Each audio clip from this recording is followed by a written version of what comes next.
Informatica alignment forum news network 1 April 2026 Middle East Tension and Global Economy 11D Debate Analysis। नमस्कार। समय का प्रवाह। क्या मिडिल ईस्ट का तनाव सिर्फ एक क्षेत्रीय संघर्ष है या ये वैश्विक अर्थव्यवस्था के कोड को फिर से लिख रहा है? आज हम इसे हेडलाइंस के शोर से बाहर निकालकर एक गहरी बहस के रूप में समझेंगे, जहां हर परत, हर दृष्टिकोण सामने आएगा। Ground reality versus system thinking। सरल सवाल से शुरुआत करते हैं। क्या ये सिर्फ तेल का मुद्दा है?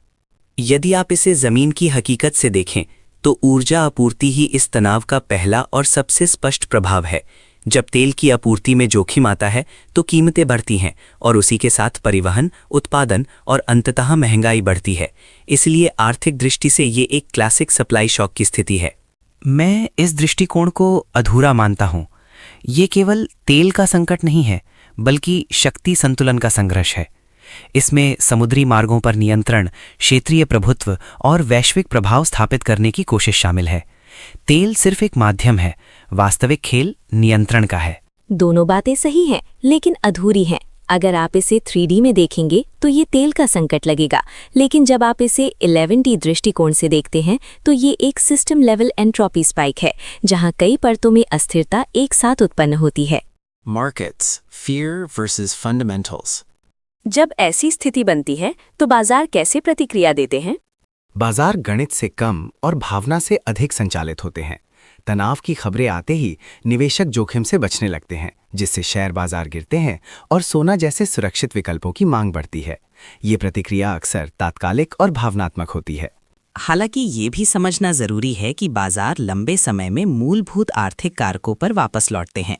हर गिरावट स्थायी नहीं होती। यदि आप केवल डर के आधार पर निर्णय लेते हैं तो आप अक्सर गलत समय पर गलत कदम उठाते हैं। यहाँ एक महत्वपूर्ण पहलू छूट रहा है।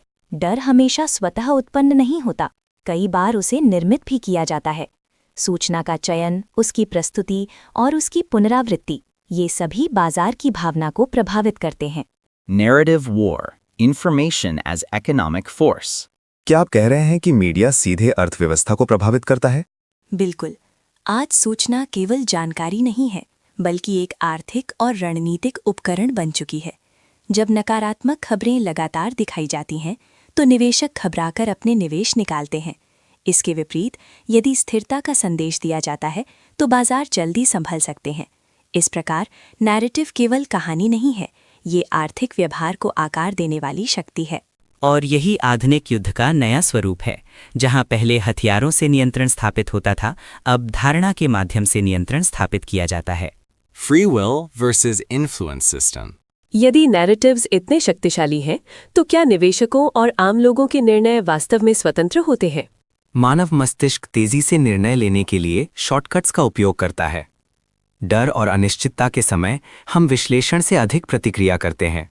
यही कारण है कि संकट के समय लोग सामूहिक रूप से समान व्यवहार करते हैं। और डिजिटल एल्गोरिथम इन प्रवृत्तियों को और मजबूत कर देते हैं। वे आपको वही जानकारी दिखाते हैं जो आपकी भावनाओं को तीव्र बनाती है, जिससे आपकी प्रतिक्रिया और भी तेज हो जाती है। यहीं पर असली अंतर उत्पन्न होता है।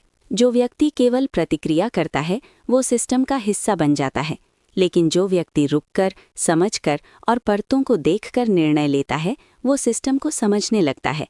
यही अंतर उसे रणनीतिक बनाता है। पॉलिसी एंड पावर, स्टेबिलिटी का नियंत्रण।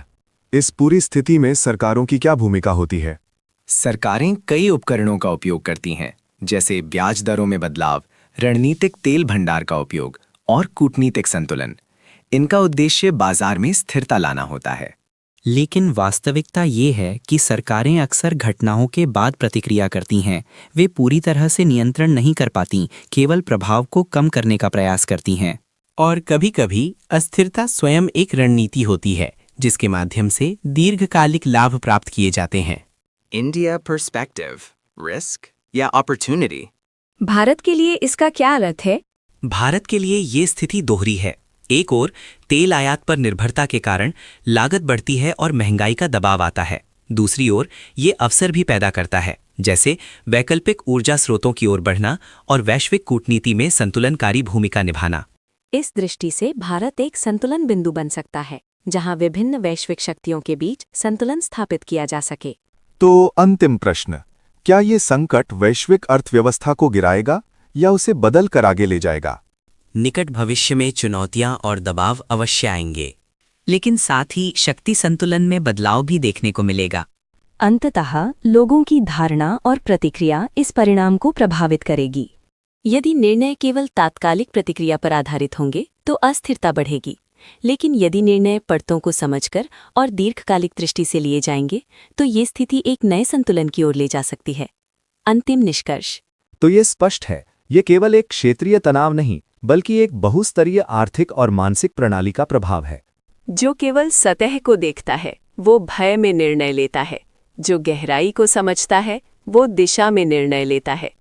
शायद असली सवाल ये नहीं कि तेल की कीमतें कितनी बढ़ेंगी, बल्कि ये है कि हम अपने निर्णय किस आधार पर लेंगे, डर या समझ। क्योंकि अर्थव्यवस्था केवल बाजारों में नहीं बल्कि हमारे सामूहिक निर्णयों में निर्मित होती है।